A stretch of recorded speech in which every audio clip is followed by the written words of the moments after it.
when you pray in sync with God's desires.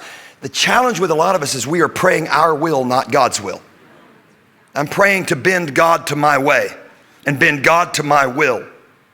Do you know why we had such revival in the early 1900s? I can tell you why. I've been studying this. I was just sitting with a theologian a couple of weeks ago, and we talked about this, and he began to share with me and just expound on how preachers used to preach in the turn of the century, in the 1900s. Here's what they would preach. They would preach, when you give your life to Christ, you're not a doctor anymore. You're not an attorney anymore. You're not a business owner anymore. You're not a plumber anymore or an architect anymore or a nurse anymore. You are a child of God, and whatever He says He wants you to be, that's what you are. 2, 3, 6. Okay, now it's a thing. We have to clap our hands. Because I don't know about you, I'm a doctor. I spent 12 years in school. It's what I am. And it's become cool to have God as a supplement to my career.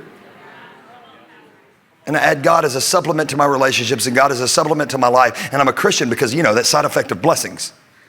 Oh, I'm preaching up in here. And I began to talk to this man. He began to weep.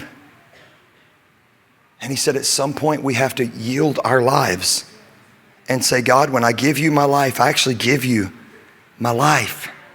And whatever you want me to do, if I'm doing something today that you don't want me doing and you want me to do something different tomorrow, that's what I'll do. And in the early 1900s, we began to send missionaries all over the world and we began to evangelize the world. Why? Because we weren't looking at us and our will. We were saying, God, your will. What would happen if our church began to pray? And I'm not saying go quit your job. Please don't go tell your boss, pastor said to quit my job. I'm not working for you anymore. I'm working for the Lord, okay? You gotta be smart here, okay? But what I'm saying is in your prayer time, you gotta yield it to God and not just ask God to yield to you.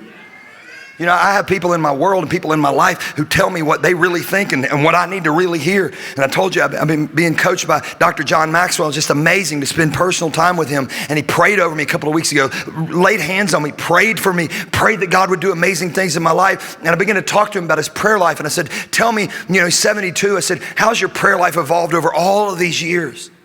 He said, well, over all these years, he said, I realized that I had been really good at list prayer, walking in with a list. And he said, the older I get, the more I'm into listening prayer. Instead of walking in with a list saying, God, I yield my life to you. You tell me what you want me to do and I'll do that. You tell me where you want me to go. You tell me how you want me to live. You tell me what you want me. What would happen if we started saying, not my will, your will be done? There's power when we pray that way. Perfect example of not my will, not my plan, Joshua chapter 6. Now let me give you a little backstory. The children of Israel have been wandering in the desert for 40 years. Why? Because they were into lists and not listening. They were into God, we need you to do this, we need you to do this, we need you to do this. And when God said, that's not the way I want to do it, they said, cool, cool, cool, we don't want to do it. And God said, cool, okay, cool.